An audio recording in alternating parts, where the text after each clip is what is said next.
Hello. Welcome back, everybody. It's another episode of the Tom Gronkowski Show, brought to you by the Sports Fan Base Network, Rhode Island. I am your girl, Ruth the Truth, and we have a very special guest that is going to be joining Coach Jay and I in just a moment. But today we're going to be talking about some free agent signings that are going to be happening around the league. Now, the deadline is obviously coming up in a few weeks. There's a lot of movement going on in the NFL at this moment. Even though that the season is not over, we're going to be continuing to cover the off-season moves and the NFL. So without further ado, I'm going to be bringing Coach Jay up into the mix today. Coach Jay, how you doing today? I'm all right, and yourself? I'm good. Long day. It's a Wednesday, so the week is almost over. You know, got to power through Thursday, Friday, and then the weekend. Oh, yeah. So I'm excited. Did you work today? You had a long day? Yeah, every day. I hear that. So how are you feeling right now at this point in time? Like, we didn't really have anything huge go on in the NFL, but no games over the weekend. But I mean, are you still excited for the football season? You're excited about what's to come in the offseason, what's going on in our division. I know that you're really curious of what the Tampa Bay Bucks are going to be pulling off in this offseason when it comes to free agent signing. So where are you at right now? Tell me about your headspace. Talk to me. Well, honestly, every time after the Super Bowl every year, I'm always like, because football season is over with. And then I'm forced to watch the NBA more.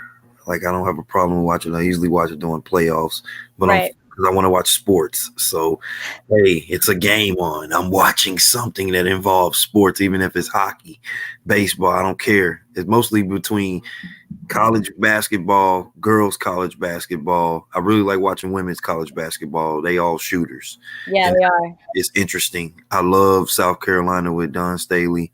I'll watch hockey, try to see the Blackhawks or the Mighty Ducks, and baseball. I usually use that as a last resort, but basketball be winning. Basketball be winning, yes. Yeah. So we shall see what's going to be unfolding in that big matchup that we got tonight in the NBA. The Los Angeles Lakers, who are without Anthony Davis and without Dennis Schroeder, which has been one of their key shooters so far this season, is going to be out for tonight. And they're going to be facing the biggest team. I can't believe I'm saying this. The biggest team in the West right now is the Utah Jazz. Donovan Mitchell has been able to work some magic on the court, and they have the best record in the NBA right now. So we're going to have to see how LeBron can stand up to Donovan Mitchell and Rudy Gobert as they travel to the Utah Jazz tonight. That is going to be popping off at 10 p.m. Eastern time. So right after we're done with the show, you guys can hop over and watch that showdown with the Lakers. I'm really curious to see how LeBron and his time management is going to work out without, his key players there, because obviously at 36 years old, you got to give the man props. He's been in the league for 18 years, but he can't carry the load by himself. So we shall see how that unfolds. But I'm not too worried about the Los Angeles Lakers, because as long as they can get healthy by playoff time, that's when it really matters. So without further ado, everyone, we have a very special guest that is joining us today, and I'm really excited to have her on because I just love bringing on women in sports so the world can see that the ladies can hold their own when it comes to NBA, NFL, whatever you have it. We're here to be, just exploit us women when it comes to sports. Now, I have a Carolina beat writer joining us today, Sheena Quick. Welcome to the show. We appreciate you being here today. Give our audience a little bit of an intro of how you got started with the Carolina Panthers. Now, I did see on your bio on Twitter that you also was an athlete yourself, which I can relate to. That's kind of how I got into sports media. I was the athlete first, didn't work out, injury prone. Next avenue best to be in the sports world is media. So go ahead and give your little intro. You have the floor. Well, I guess I kind of stumbled into sports media because I am an accountant by trade. But as you said, I was an athlete, and I had kind of just left that to the side once I became a mom and a wife. After my third son, Aiden, I was on maternity leave and I was going stir crazy. And one of my friends was writing for a sports blog, and she was, you should write. And I was like, okay. So it started as a hobby and it became my obsession. And because I love sports so much, it's never felt like work. I watch football games anyway. I analyze football games anyway. Like I literally have been in sports since I was like maybe 4 years old. So that's kind of how I stumbled into it. I thought it was just going to be something that I did in my free time, and it just kind of took on a life of its own. See, that's amazing. Like I could feel with that because I'm like, you know what? I spent all my time watching this anyways, and this started at a very young age. So how about just, translating it into something that I could actually make a career out of? So I definitely understand that point of view for sure. So you do work with the Carolina Panthers, correct? Yes. Now, are you with them? Like, are you going to the games? Like, how is that? Yes. How is your affiliation with the Panthers right now? Well, I cover the Panthers for Fox Sports, the Fox Sports branch that's in the Southeast. So I do go to games. I actually cover them all year from combine and draft and rookie mini camp, senior bowls. And then once the season is over, I move on to the Pro Bowls and the Super Bowl. So I literally cover them basically all year. That's amazing. Now, what is your favorite part about being at these games? What do you enjoy most out of being a participant when it comes to watching these live games, being on the sidelines, and then being able to go home and write something up where you could kind of show the world a different perspective because you were there in person?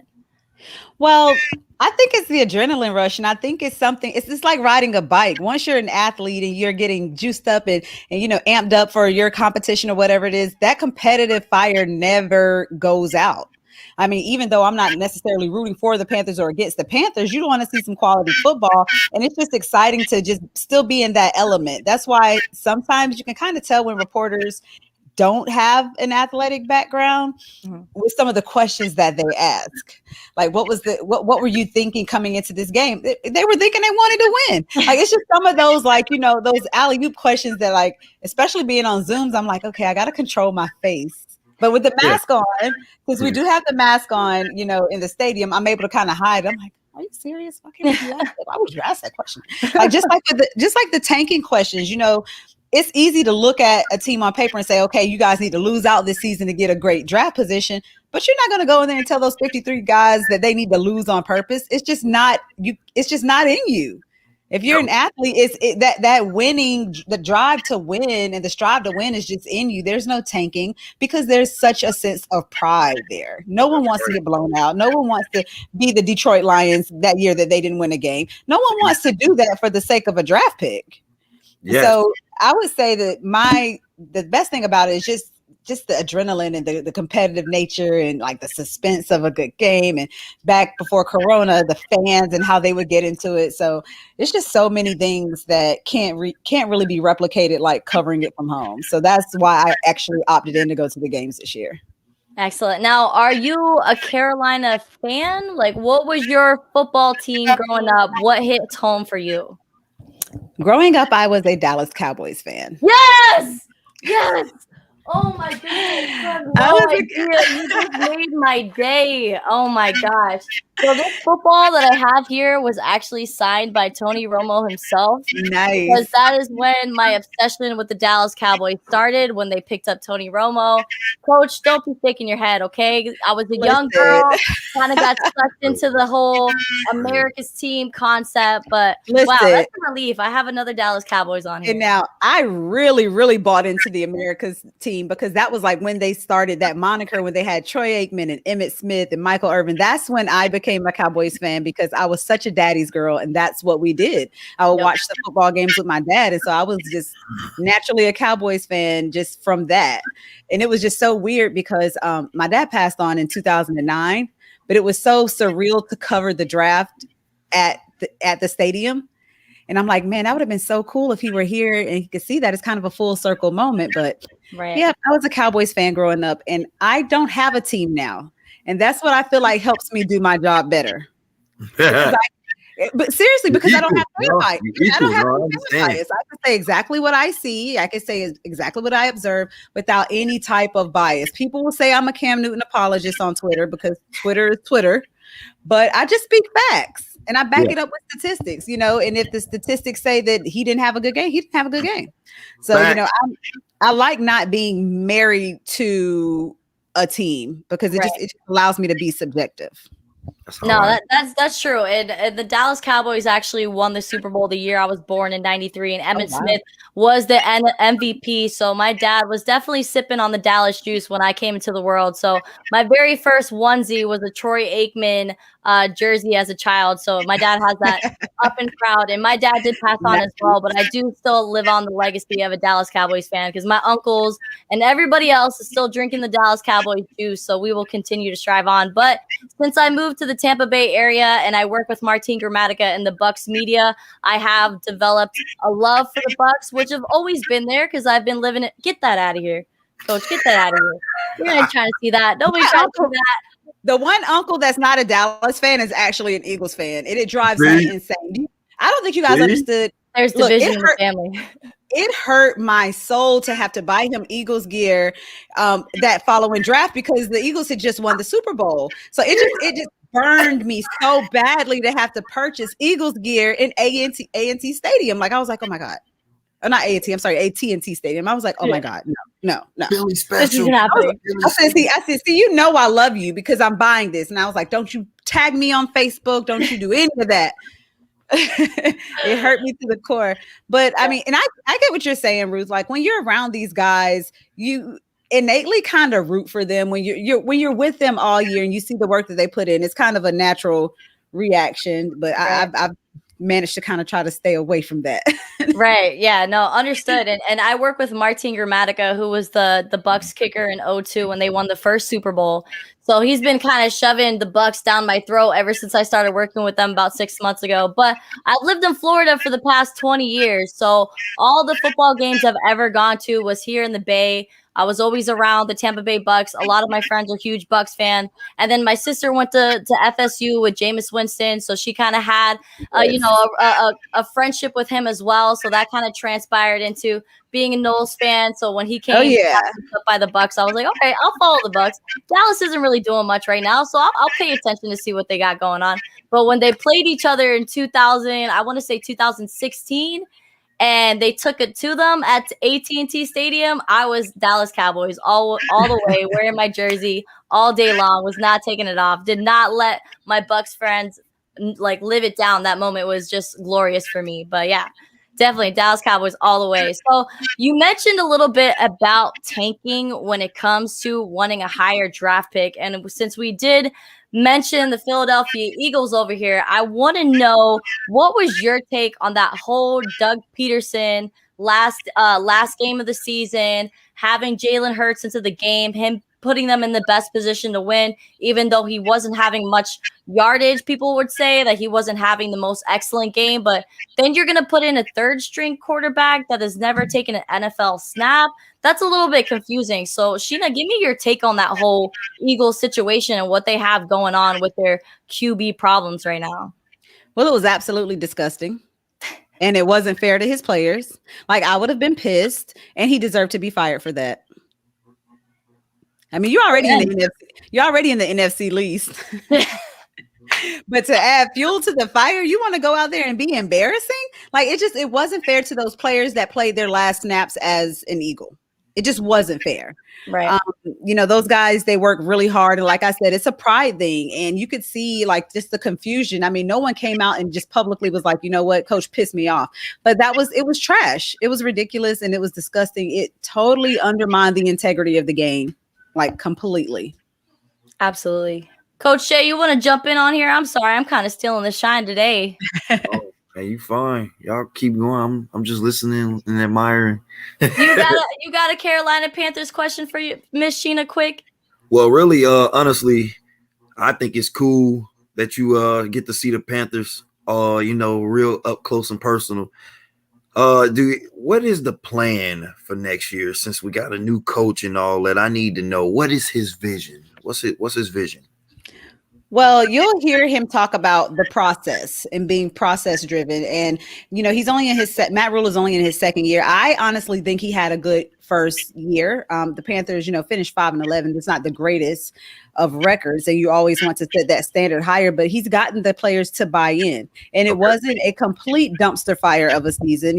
People were going in thinking they were going to win 2 games and they were going to get blown out. And, this is just a wash this year. that was a competitive team. A majority of their losses came on one possession or less. Yeah. Like it was down to them driving and just couldn't score to tie or win the game. Falcons. I want to say Teddy Bridgewater was 0-7 in game-winning drives, Mhm. which is very telling. So, a play here or a play there, and that could have been a very different record in Charlotte. So I think that he has the team primed to make a good run. They drafted all defensive players, so everyone expected the defense to be the Achilles heel. They expected the defense to be the Achilles heel, but that ended up being the strong suit as the season went on. So just very excited about those young players he has, especially Jeremy Chin. Brian Burns is only going to be in his third year. People have been throwing him out there in trade talks, which is always entertaining. I know you're going to ask me about that later. Yeah. But I think that his vision, he just wants to create a winning program. David Tepper is going into his third year as the owner, and he talked about sustained excellence. The Panthers have never had back-to-back winning seasons in the entire history of the franchise. Right. Never back-to-back winning seasons. That's something that they're trying to build here. They're trying to build a standard that is sustainable. So to answer that question, that's what I think his vision is, just sustained excellence and always being in the conversation, not just merely making it to the playoffs, but going to the postseason and making some noise, routinely. You want to get to a point where making the playoffs is the norm again. Yeah, we know that. We know we're going to be there. Yeah, versus just being over 500. So yeah, I would say his plan is, his short plan is. How was that offensive line looking for next year? I care about the Bigums. How was that? Bigums. That's what he likes to call them, the Bigums. See, now that used to, I could tell you watch Carolina Panthers games because that's been an Achilles heel as well. Getting Teddy killed. Poor Teddy. Run for everybody's back there running for their lives. At one point, I'm trying to remember what year this was. I want to say it might have been the 2018, nearing the end of the 2018 season, where Cam was shut down after the game down in Tampa. He threw the 5 interceptions in Tampa. Yeah. And so they finally pulled him, even though he was not healthy all year. They finally pulled him, and they insert Taylor Heineke. He gets hurt.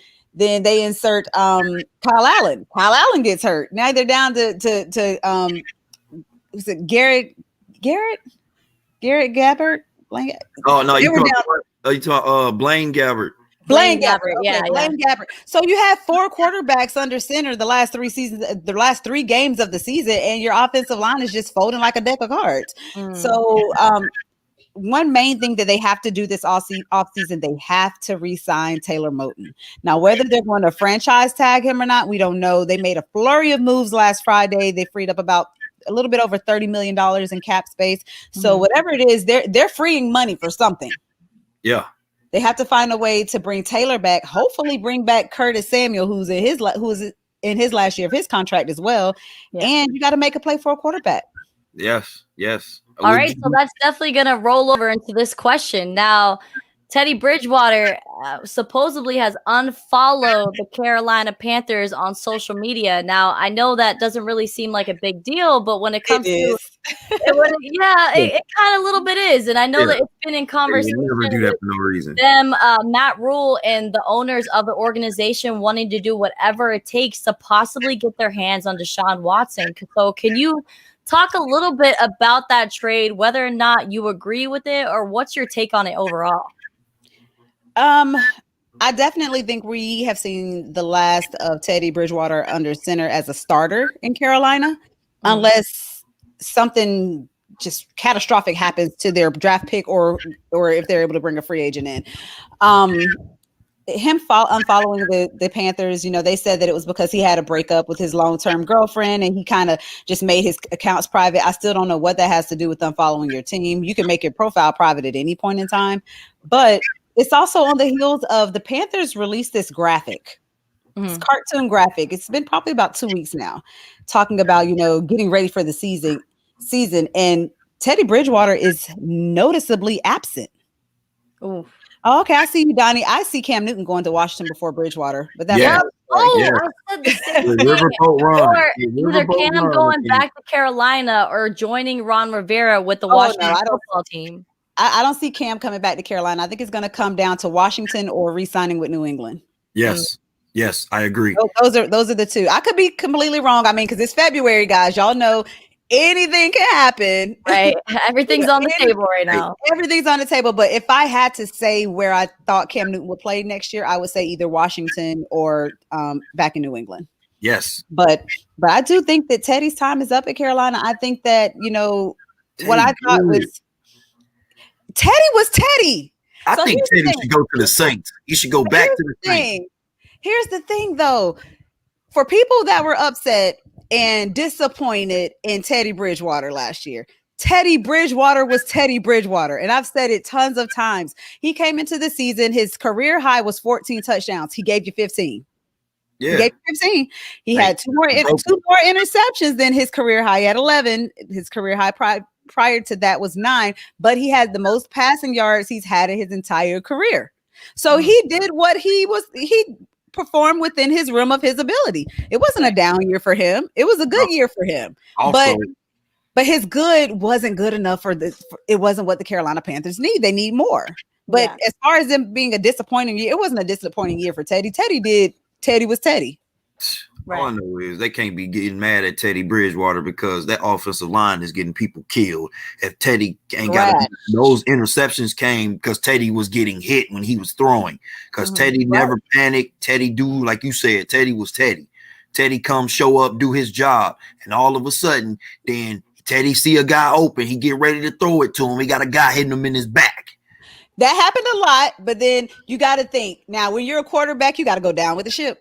Yep. That's what that position is about. So when you look and you're like, okay, they're in position to win or tie this game, and they're the ball's in Teddy's hand. Teddy threw a red zone interception. Teddy threw Curtis Samuel short of the sticks on 4th down. So the best of it, he did make the best of a bad situation. I mean, I think that and that the proof is in the pudding. Like I think that CMC being out, I don't necessarily think that him and the lineup would have changed their record that much. And hear me out. This is why I say that he is a dynamic player, so dynamic that he lulls you into a sense of he's a security blanket. So you don't get 1,000 yards out of DJ Moore, Curtis Samuel, Robbie Anderson, and Mike Davis if CMC is healthy. Right. So there were so many games where he was the most targeted receiver over wide receiver 1. So I think that him being out it allowed Teddy to spread that offense, and the Panthers were able to see what they truly had on the offensive side of the ball outside of Christian McCaffrey. So if there's a silver lining to him being out, that was it. Because the games that he played, they didn't win any games that C-Mac played last year. True. None. They didn't win any. I miss Luke. That speaks some volume, honestly. It does. Tina, can you talk a little bit about Matt Rule's ability to, I guess, add some diversity to that coaching staff and what he's been able to do when it comes to, promoting these defensive coordinators and what it's been able to do to the culture of the team? Well, I think right now it's still a little premature. It's still in its infancy. Everybody was brand new last year. So I think that in addition to COVID taking away the camaraderie of like a training camp, it's a little bit hard. It's harder than it would have been in previous seasons to gel and get that trust and get those relationships. We can't see it as media because with COVID, we're not in those locker rooms anymore. True. Locker rooms tell you a lot about the identity of a team, just as much as as fans see on Sunday.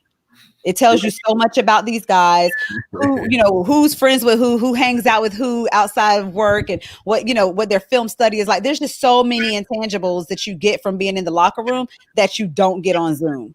Zoom is very controlled. In a locker room, I might have a story I'm working on, about autism, and I might want to interview Ian Thomas. Because I know that that's a cause that he has had on his, my cause, my please. He's very tied to that cause. And it might tell me a little bit more about him as a person and a player. But if he's not who PR has designated to talk to us that week, I'm not going to get Ian Thomas. So that's the drawback from being in the locker rooms is the personal relationships, the trust factor, because they have favorite reporters. Absolutely. They might not admit, but they have favorite reporters. You have your little jokes that you have with certain players on the team. You have the little running jokes and things like that. And it just makes for a better rapport. So that part is a little difficult, but I really honestly don't really see not the Panthers, but the NFL going back to in-person locker rooms for a while because they were able to streamline it so well with PR. You could control everything. So you don't have a player saying something that you don't feel like he should say to this media scrum over here. They have to, you get to facilitate all of the interaction. So they rehearse that. As a coach, you are told, hey, somebody asks you this question, you answer what you just say. like this. Stay in line. Stay in line. Don't give them nothing else.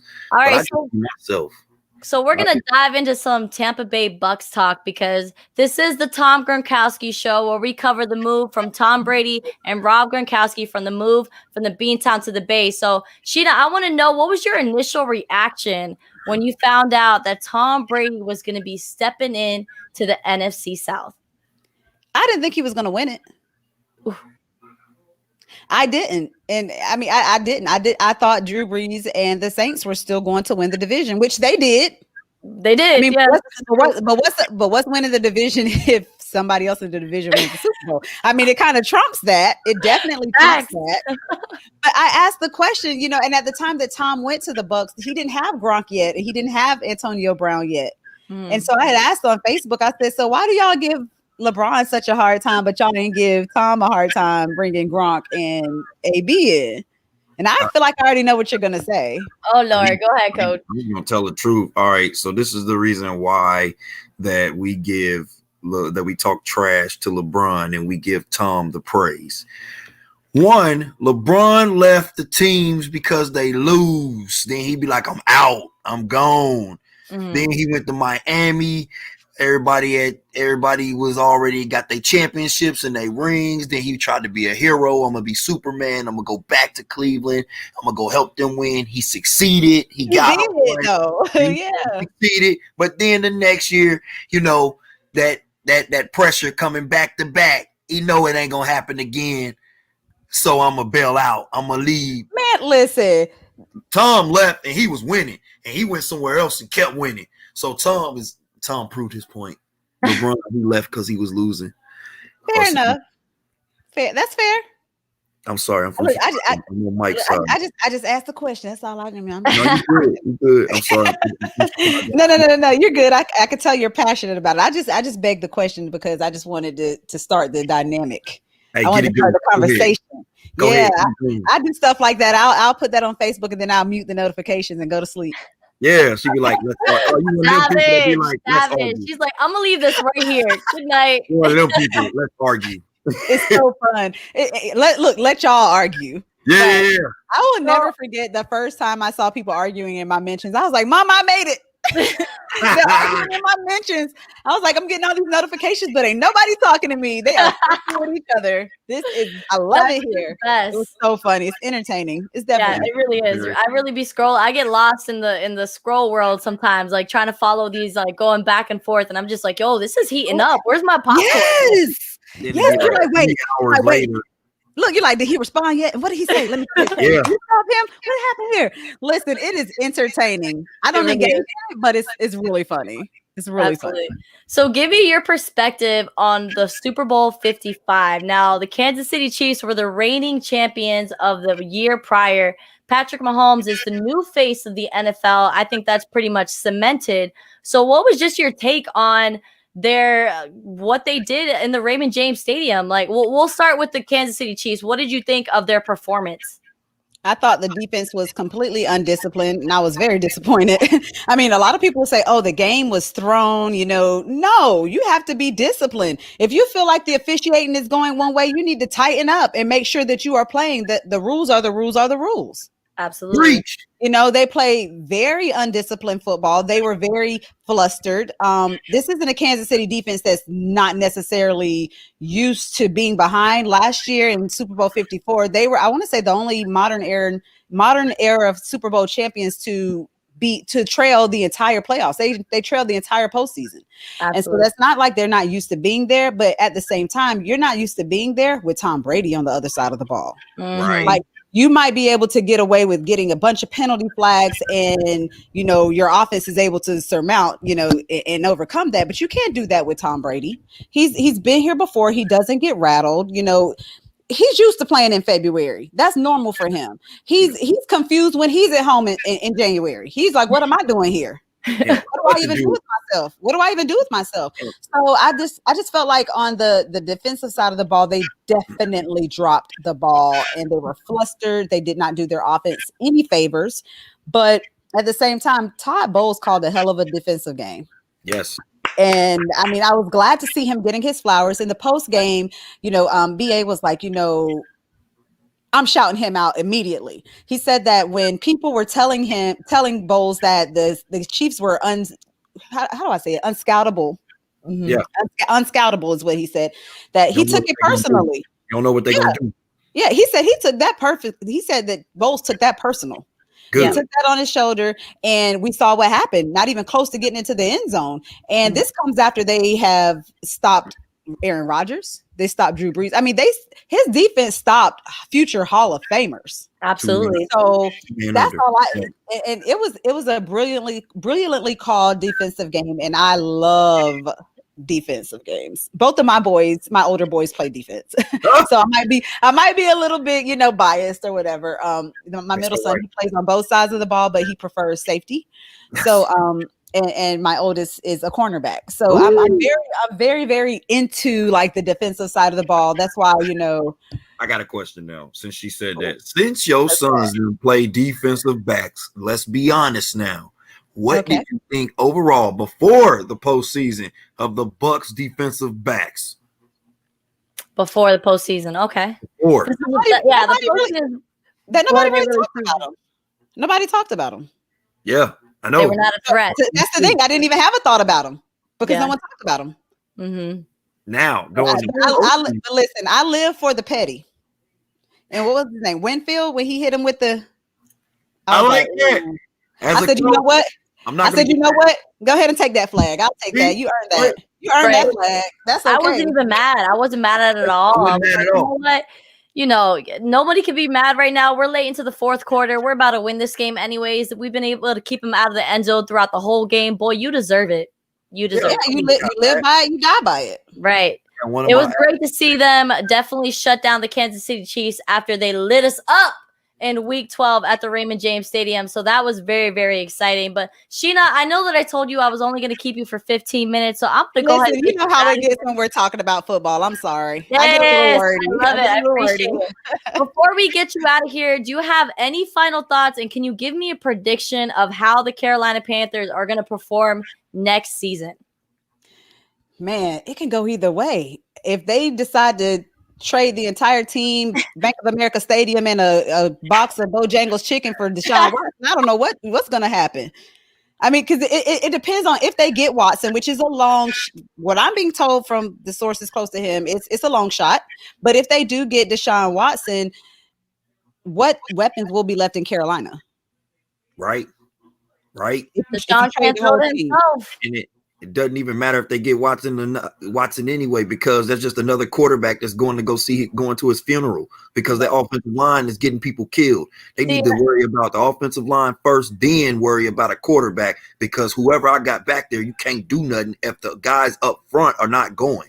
And I think that's something important that the NFL needs to grasp is you can have a Tom Brady behind the helm, but if you do not have the players in place to protect the man, to give him at least 3 seconds to get the ball down the field, which is an average of how long those quarterbacks be holding on to the ball, you're not going to be successul. We saw that with the Kansas City Chiefs, that even with Patrick Mahomes as mobile as he is, he would have had to be Houdini to win that game. It won't matter. To disappear and reappear 5 yards down the field. That's what I'm saying. You still got to worry about getting hit. Yes. But I mean, but that's the thing. That's been a problem in Carolina. That's what makes Cam Newton's stats that much more impressive with what he was given, the weapons he had and the protection that he did not have. So it's hard to say if they end at 500, I think that would be a respectable year. Of course, you want to be better than that, but there's so many question marks, whether they're going to re-sign Taylor Moton, whether they're going to re-sign Curtis Samuel, whether they're going to draft a quarterback at number 8, trade up to draft a quarterback higher, or get Deshaun Watson. There's just so many things swirling around, and we're still in February. So I can't even really I can't even really say. Usually I have some bold predictions, but I don't even have one today. Yeah, Sheena's like, yo, give me a couple months. Let me see what's about to unfold, and then I'll come back at you. Yeah. So Let me see a couple pro days, because Yeah. they did the list out today of the pro days since we're not normally it's the 24th we'd be in Indy. Mm-hmm. Oh, So it's life. oh yeah, I know what that team is. And I'm telling you, I really get into it, coach. Like I'm scouting, man. I go to the quarterback throwing sessions, I do all of that. Amazing. You write scouting reports. All I know is this would have been the prime year because this is the first time that the Panthers unabashedly are going into this draft looking for a quarterback since they drafted Cam Newton. Right. Right. And that's kind of what we were talking about earlier. That's kind of a testimony to why Cam Newton is such a mobile quarterback. He's always had to make moves with his feet. So that kind of talks to like how, his football abilities and what he's been able to do behind center. So Sheena, thank you so much for joining Coach Jay and I on episode 25 of the Tom Gronkowski Show, brought to you by the Sports Fan Base Network, Rhode Island. I appreciate you, girl. It was a great comment. The comments were blowing up today. Everybody has much respect to you and your football knowledge. And we will definitely be having you onto the show later on the season. Maybe we'll probably have like a pregame episode with you when the Tampa Bay Bucks and the Carolina Panthers meet again. Sheena, go ahead and tell our audience where they can find you. You guys can find me on both Instagram and Twitter at Sheena_Marie and the number 3. So if you follow me on Instagram, go ahead and be prepared to look at all my cooking videos because I cook a lot. Hey. Food, football, and family. Those are the 3 F's. That's what you're going to see. I love it. The 3 F's. The 3 F's. Appreciate that. Well, good luck to your sons and their football. I hope they go really far and we'll see them in the NFL. And I know that you'll be their biggest cheerleader. We appreciate you joining us on the Tom Gronkowski Show. You have a great night. You too. I told all the ladies and gentlemen out there that ladies know about sports, and as y'all seen once again, listen to these ladies. They are telling you, preaching facts, because she just like she said, she got the conversation heated and we start going at it, going back and forth now. Just shut it down right now. Shut it down. I'm not even tired no more. She knows what she's doing. All I gotta say is, hey, welcome to the show. We appreciate that. Those Panthers to tell them to get an offensive line. If they need somebody to coach it, call Coach Jay Morgan. I'll be ready. I know that's right. Thank you, guys. Have a great night, love. She was amazing. That was freaking awesome. I really appreciated her coming on, even though it was a little bit last minute. But yeah, we're definitely going to be having her back on the show when the Carolina Panthers and the Tampa Bay Bucks meet in the season, because guess what? They're both in the NFC South. So it's going to be a showdown. I'm so excited for the offseason, all these free agent signings. But Coach Jay and I are going to take a quick commercial break. We appreciate everybody watching, whether you be on Facebook, LinkedIn, YouTube, Periscope, Skype, wherever you're at. We appreciate you being here, and we will be right back.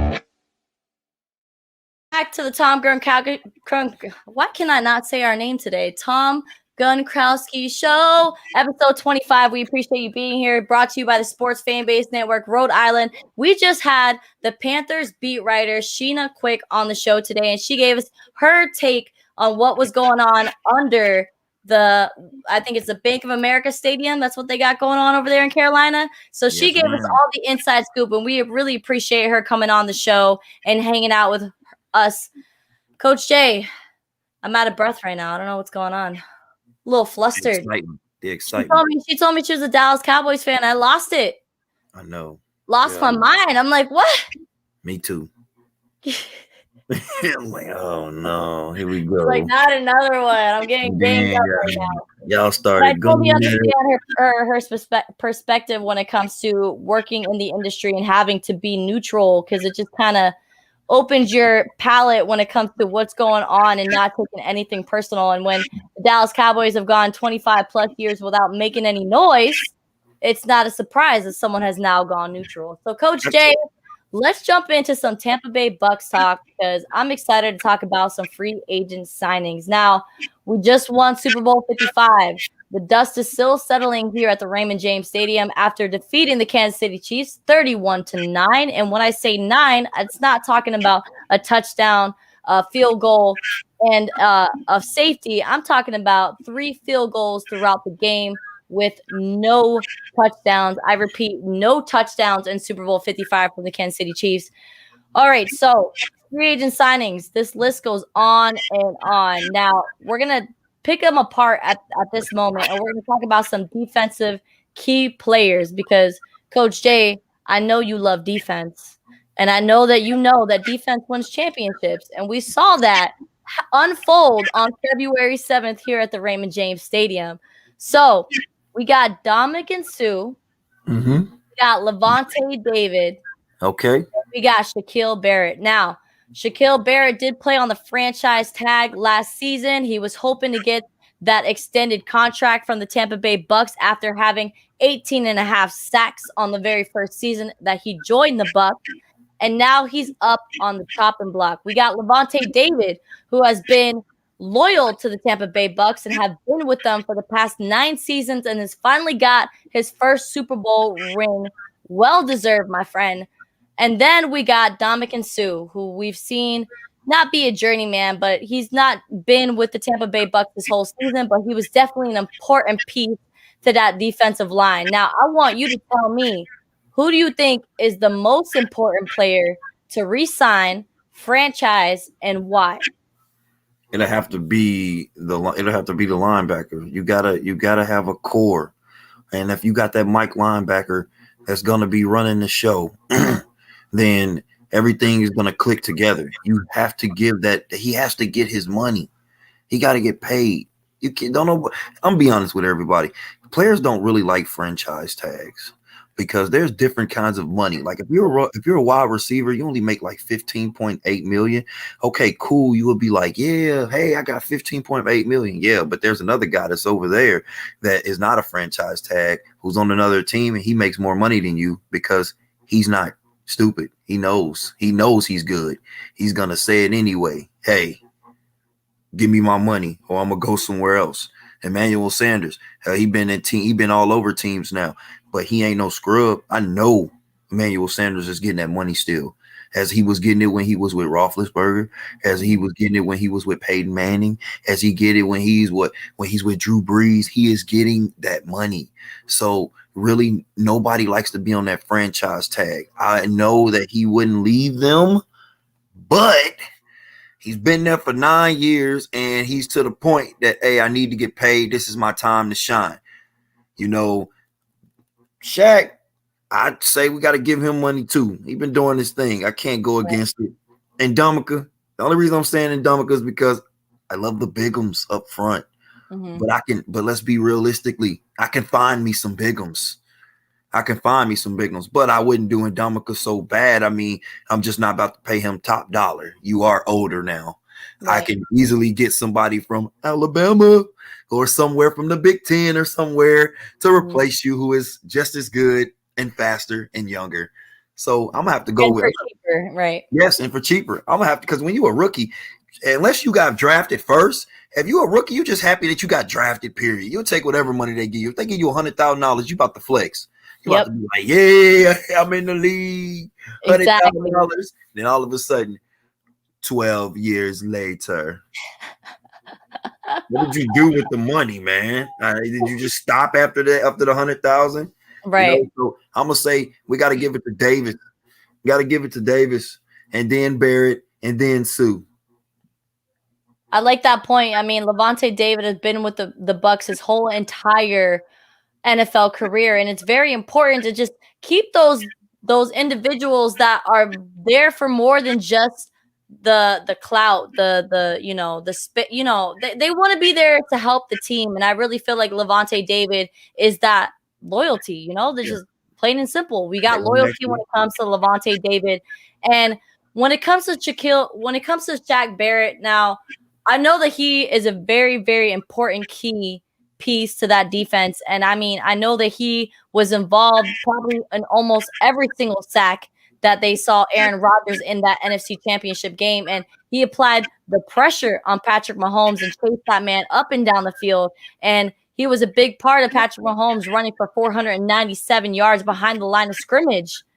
But when it comes to paying those big top dollars, you sometimes you got to just cut some loose ends. Now, Shaquille Barrett has said that he does want to get paid, and the man deserves to get paid after the work that he's put in for the Tampa Bay Buccaneers. But we got to be able to we got to play it smart. I feel bad for Jason Light right now because of course he's getting a lot of applause for what he's been able to do with the Tampa Bay Bucks and all those free agent signings and the pieces that he's been able to put together. But now it's crunch time. Now it's that time where it's like, listen, we didn't make that much money because of COVID and for certain reasons we weren't able to have our fans in the stands and be able to make the money that we usually do. So now we got to spread it and be able to sign these free agents that are going to take us to the next level when it comes to going back to back in the Super Bowl. Oh yeah, definitely. Because especially if they looking to repeat it, then they're going to have to make sure that they're going to have some key parts. Now, me personally, I would keep the defensive backs just because you just won the Super Bowl. That's the only reason why. I am going to look for some defensive backs over the offseason. I would tell them just like Nick Saban used to tell guys, when I'm able to replace you, I'm going to. And I'm not trying to be mean. It's just I'm a coach. I think ahead. Like I'm thinking ahead. Like, okay, cool. You guys did this. All right, cool. But now I'm not like you and Shayna was saying, you know, you guys are on both sides. I'm on both sides. Like, okay, cool. You did good. I'm happy for it. But at the same time, man, I don't want to be put in no positions like this ever again. And you guys are scaring me. Like, really, I need some guys that I can actually trust. You just happened, you know, you showed up, you played, boom, boom, boom. Yes, I'm going to keep you, but I'm going to have me some backup plans in case something happens. Because, and I hope those backup plans are dynamite, that I don't have to take them out ever again. But right. I just need somebody I can just trust fully. You know, I'm happy. The defensive backs, they showed up at the right time. Now, next year, the right time is going to be every time because you're the champs and everybody going to be gunning for you. Right. If you sit there and get a goose egg, it's over. Ain't nobody, they going to eat you alive the rest of the season. So I've heard a lot of rumors and, you know, people have been taking to Twitter about going after somebody like J.J. Watt. Now, this man is coming towards the end of his years. He's already been in the league for about 10 seasons.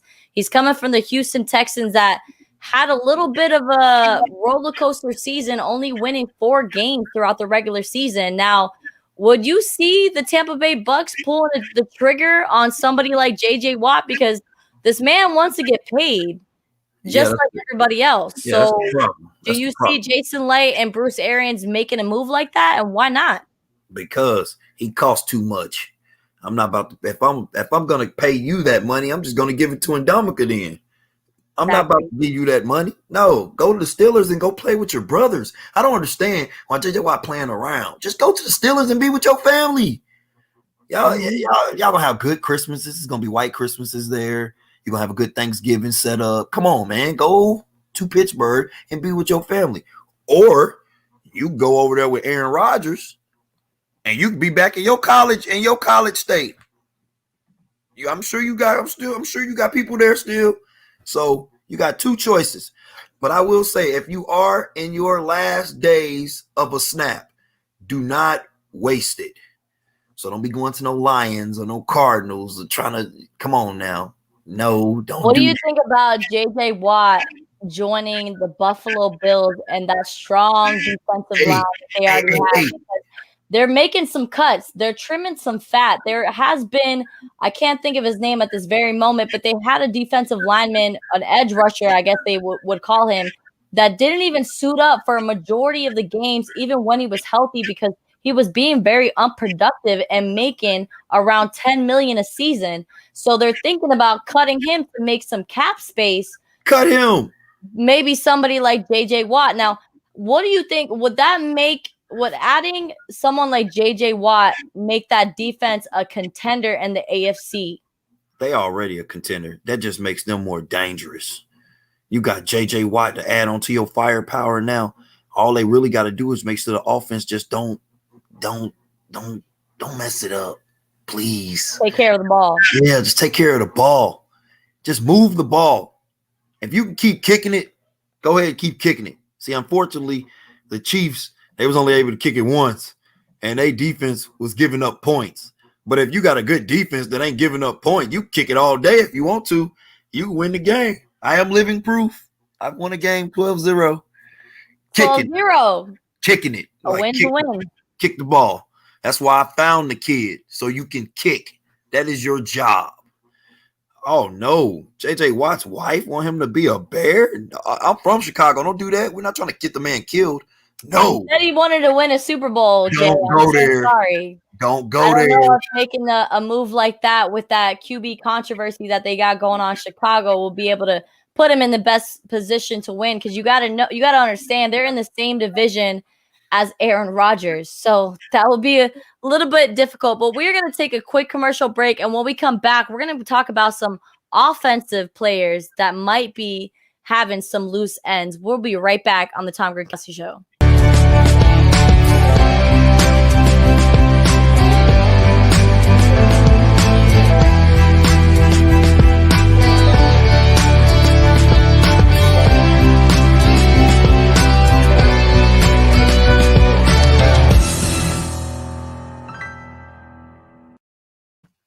Welcome back to the Tom Gronkowski Show, episode 25. I hope everybody is enjoying themselves.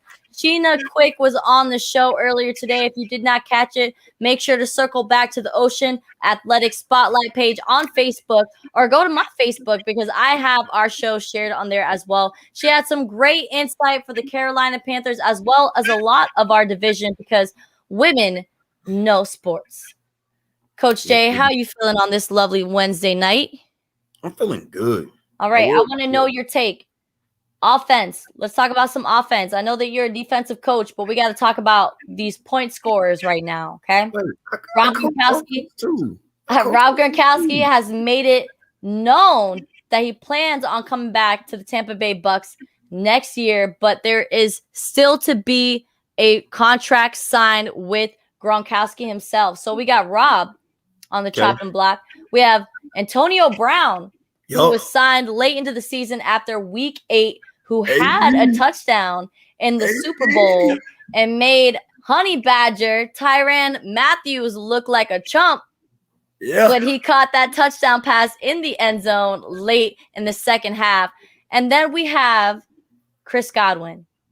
Now, Chris Godwin is a young 24-year-old that has been with the Tampa Bay Bucks since an early career in his NFL years, and now he's up for free agency. Now, it's already been obvious to the world that Chris Godwin wants to get paid, which he deserves to get paid. He's been an elite wide receiver. I would say would be that number 2 wide receiver spot next to Mike Evans. Now, who do we make a priority when it comes to the offense? Rob Gronkowski, Antonio Brown, or Chris Godwin? Who is your number 1 priority when it comes to that offensive side of the ball? Well, first, it's gonna be Antonio. It's gonna be Rob Gronkowski, because that's Tom's Robin. So we got Batman. He's gonna have the He's gonna take Robin first. After that, then I'm gonna say Godwin, because really, AB, I love you, but at the same time, I can find somebody else cheaper and that's been in season longer. And the reason why I put AB third right now is because I know for a simple fact is that Godwin is 24 years old, and I know what a 24-year-old thinks. Like you said, he wants to get paid. So Godwin to sit here and he'll be like, hey, yeah, we just did this. Hey, yeah, I love this organization. I love you. Yeah, that's what you're supposed to say. Good job. Now let's get for real. behind those closed doors, you telling your girl that's been with you since high school, hey, I want to get paid. Yes. So she's saying, baby, well, what are we going to do if we don't? We're going to have to start looking around. I know it's been said. I know it's human. I know it's been said. So really, I would say keep Rob. If Godwin wants to stay and he going to be comfortable with whatever we give him, then fine. If not, which I don't think that 24-year-old ego going to let you do that, then roll out. Bye. Antonio, you're staying. You're not going anywhere because you're Tom's other half. So we got guys already that can step up. Plus, we got the draft coming up. We can sign free agents too. Right. So it only takes one or two receivers from another team that was making noise, and then we get them with us. Not to mention, there's a lot of Patriots that might be trying to play with Tom too. So we don't know.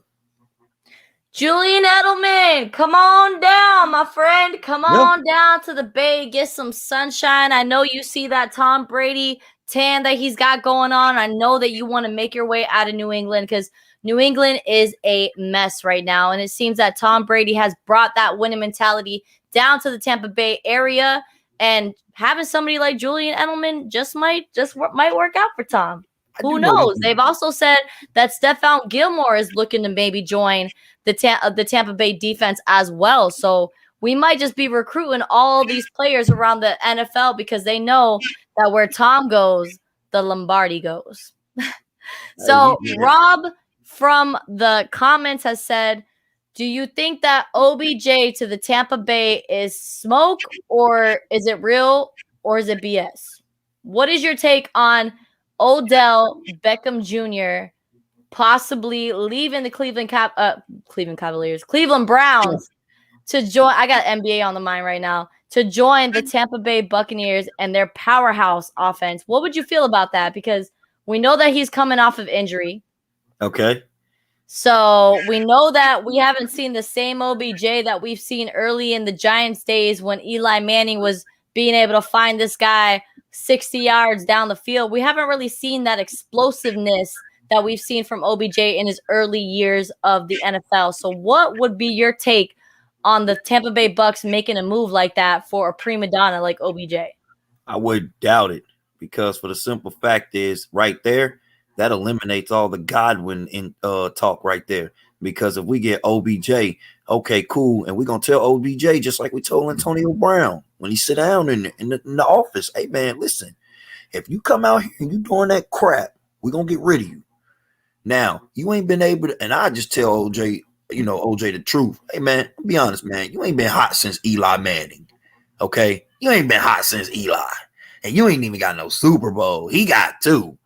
So you really missed out a couple of years. So you ain't even been hot like you do be out here thinking that you are. So until you get a ring, shut up. But this is what I am going to do for you. I can't give you Eli Manning back, but I can give you somebody better, though. Hey, and this person I'm about to give you, he's the only person to lose in the Super Bowl twice to Eli.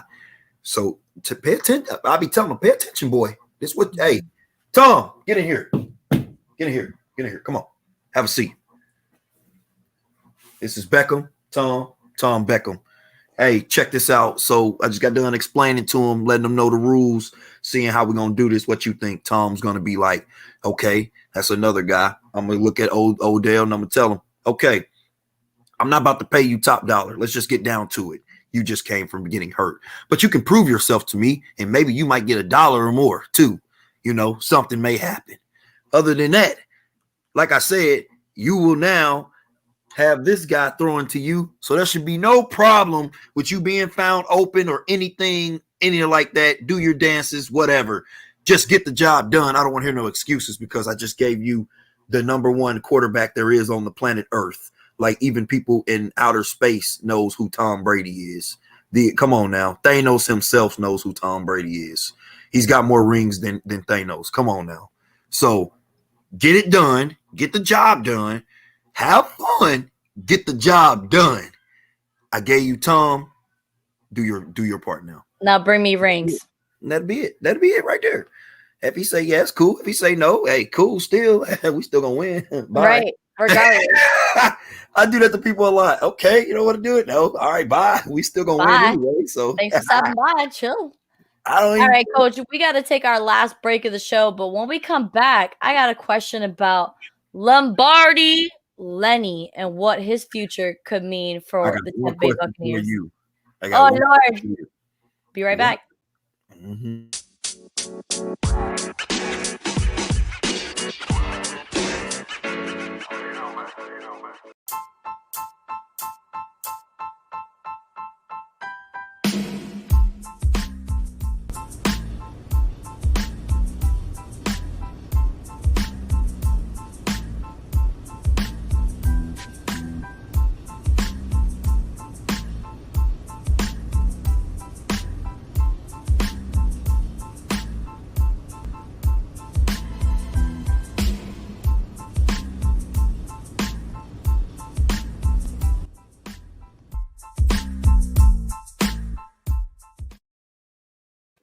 Welcome back, everyone, to the Tom Gronkowski Show. It's episode 25. We appreciate you being here on the Sports Fan Base Network, Rhode Island. If you do not catch us live, no worries. Just travel to the sfbnri.com website page, and you'll be able to pull up all 30 podcasts that we have on that network and all the amazing articles that are also written on there. Make sure to subscribe to us on the Ocean Athletic Facebook page and our YouTube page, the Sports Fan Base Network, Rhode Island. We appreciate you being here to cover Rob and Tom's move from the Beantown to the Bay for the fans and by the fans. Now, Coach Jay, we're talking about free agency right now because the NFL season has come to a close, and we are going to be maybe close to a 5-month drought of actually watching some live professional NFL. So we bringing you content by giving you what's happening behind the scenes and what's going on with the drama with the Tampa Bay Buccaneers. Coach Jay, I want to know, playoff Lenny emerged during that playoff run on the road. We saw what we didn't see in the regular season. He got it together. He shook it off after coach said, "You're about to get cut. Told you, gonna get You're about fired. to get cut. Better figure You're it about out. to get fired. So you either figure it out, or we sending you packing after you just got cut from the worst team in the NFL, the Jacksonville Jaguars." Now, he proved the haters wrong. I would say so. He got it together. For the He was moment. drinking that TB12 juice, For the and he moment. showed up in a big way He when did. Rojo was dealing with injuries and he had COVID and just wasn't the same Rojo that we saw during the regular season. So now that playoff Lenny has evolved to Lombardi Lenny and he's expecting a payday, do you think, and why not, will the Bucks make Leonard Fournette the running back for the Tampa Bay Buccaneers? I mean, as of right now, do you think the Bucks are going to make him a priority? And if not, why? Because I had to threaten you with your job in order to make you play. Forget that. No, I need a guy that's going to turn it on. He's coming into a new system, coach. Still. He's coming to a new system. All right. It Okay. took Let me Brady give everybody a second to get it together when it came to the camaraderie that we saw on that offense. Well, okay. Well, correct. Well, here it is. Here it is. Okay, I'll give you a little insight. Now, at the same time, even though he coming in a new system, every running back, come on, football players all across, y'all know we run the same stuff. If I run toss, you run toss. You just call it something different. That's it. Because it's running backs. Now, if you're a receiver, that's a little bit different. Y'all got numbers and letters and all kinds of terminology and stuff. Mm-hmm. But if you're a running back and I say run trap left, you know what trap left is. You're running the same thing that you ran at the. I just call it something different. I might say, hey, all right, so we're going to go jab left because you're taking the jab step to the right and then you coming back with the trap underneath to the left. Or I might call it, or some people might call it counter. Okay, what is that? Counter and trap is the same thing. It's just terminology. Then, hey, if I run dive, everybody run dive because that's mostly what they ran. What the Bucks ran was dive. They ran right between the center and the guard most of the time. And boom, then they bust out when they get to the second level. Then they bust out to the edge and be gone. So me personally, I'm not making Fournette as no priority because I still don't trust you. And I had to threaten your job in order for you to play. Now, did you get it done? You got it done. Hey, I would love to have you back. Come back if you want to, but I'm not about to give you no top dollar. Now, to be honest, even more, this Super Bowl really just saved his career. Because honestly, if he'd have got cut again, he'd have been done. He'd have been sitting there at home with his shoulda, coulda, wouldas. Him getting a ring right now just helped his career. Now, I ain't saying it helped it all the way, because I know some players that be out there. Oh man, I used to be a Super Bowl champion. You know this, yeah. But you ain't done that in years. I don't want to hear that. I want to talk to somebody new, somebody that's recent. So at the same time, I ain't gonna say it saved his whole career, but it did save it as of now and buy him some time. Absolutely. Now, time has been bought for playoff Lenny, who had emerged to Lombardi Lenny, but he is still doubted. And I do not blame the doubters, but he was able to show up when it counted. So we shall see what the future of Leonard Fournette is going to be with the Tampa Bay Bucks. But I would agree with you, Coach. I don't think he's top priority. I think signing Ryan Suckup is a bigger priority than getting someone like Leonard Fournette. Coach Jay, we've been going on for a little over an hour, and I'm about to turn on this Lakers game and put my feet up for the rest of the night. Do you have any final thoughts for all our fans out here for the Tom Gronkowski Show? I do, but first I got to ask you this question. My thoughts be going all over, well, especially when we talk about football. What if we need to start doing a story time with Coach Jay? Just what if, just out of nowhere, because you know Bill Belichick is under his rock. Corner? I like that. We're gonna call it Coach's Corner. I like that. Come on in, kids. Round up for Coach's Corner. Story time. Get your popcorn. How about just maybe, it's been years since we've seen him. He usually has been told many years that he lived under a rock, for as dull as he is when it comes to meeting interactions with other people. What if he just been sitting back in his rage? Because I know people is pissing Bill Belichick off. I know they are. What if he is sitting back in his rage, just plotting and plotting and plotting away until one day he sees the guy that he really craves? What if the Super Bowl was not only featuring Tom Brady, but what if his opposition was Bill Belichick on the other side, and possibly with Jimmy G? Ooh! Jimmy Garoppolo back to the Patriots? Ooh, why not? Why not? You know the system. I don't think he's going to leave the 49ers, honestly. If he do, go to the Patriots. If he don't, hey, that's fine too. But I'm just saying, what if Bill Belichick sneak back into the Super Bowl? Because a lot of people don't understand Bill Belichick been like 11 or 12 Super Bowls. I think 11. Well, you got to understand, though, I think the Patriots have way bigger problems than just the QB position, my friend. I know. And with the Bills really taking over that division, and with Miami also showing up when it comes to it, I really feel like Tua Tagovailoa is going to have a turnaround in his sophomore season, and it's going to be tough. I think the Patriots are going to be in a rebuilding situation for probably the next 1 or 2 seasons. They're either going to re-sign Cam. I don't know if they're going to be able to pull Jimmy Garoppolo out of San Francisco. I don't know if that's going to happen, Coach. You really believe it? You think that's going to be the biggest slap in the face for Tom Brady, that he goes and gets Jimmy G? Because here goes the 49ers, like they've been talking about, who they've been talking about, they've been looking at tough. I think it's Watson, because they trying to get that formula back like they had when they had Kaepernick, which all they got to do is just give him a call. I'm sure he'll come play. Yeah, y'all bogus.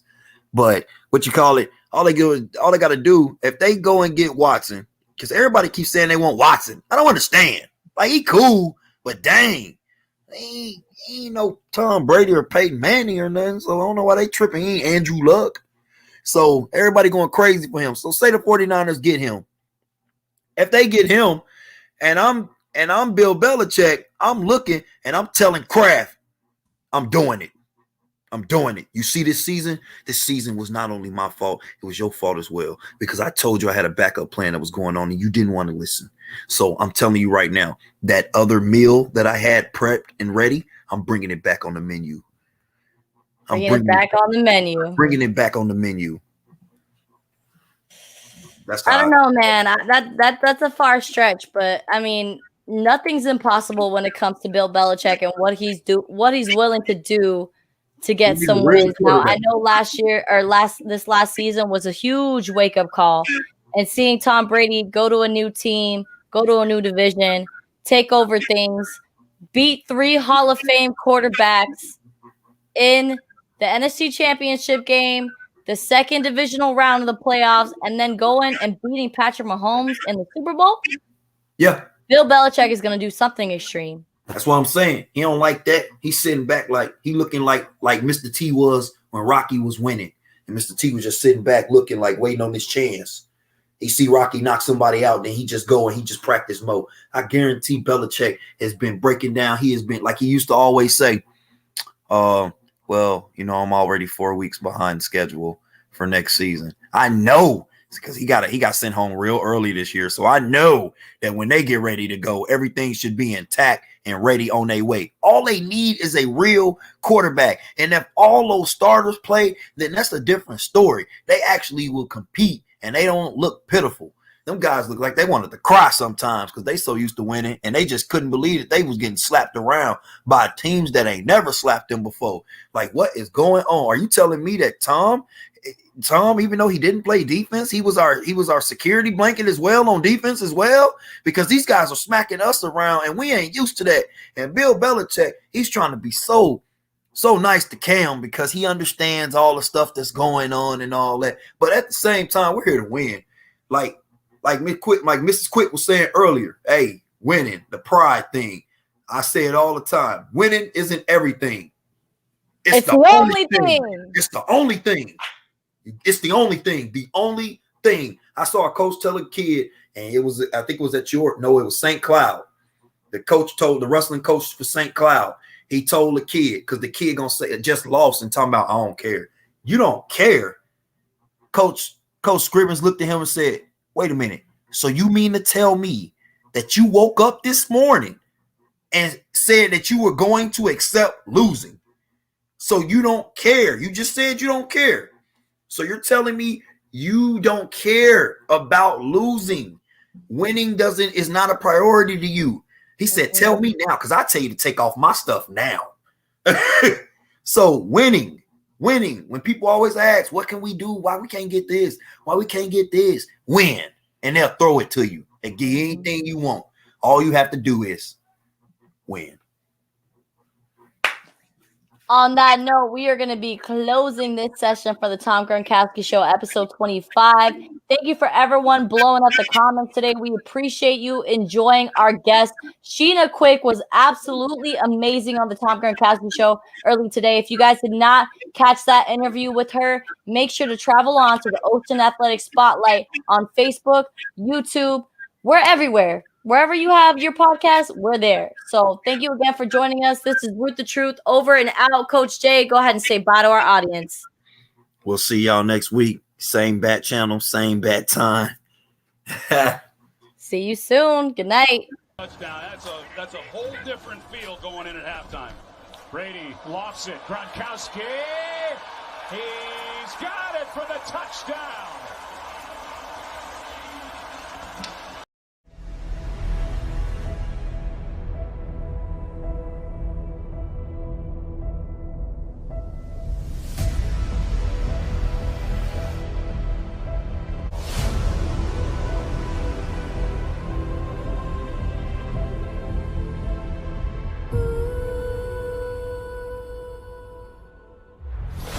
One thing on my man, bring it back. One play at a time, dog. You gonna do this? Yeah, the whole way through. The whole way through. 1, 2, 3.